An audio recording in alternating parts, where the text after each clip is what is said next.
Welcome viewer, I am Murugan S.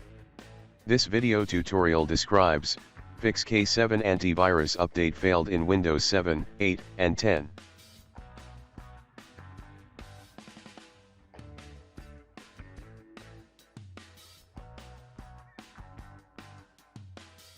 Type K7 Tools in browser search bar. Click Tools K7 Antivirus. Click Download under K7 Offline Updater.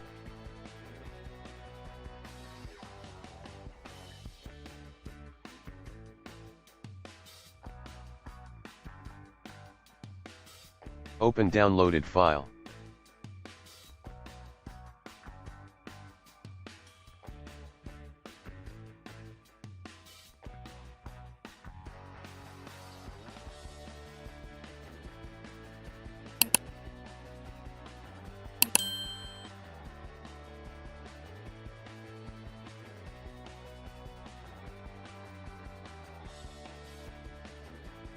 I hope this video tutorial helps to you.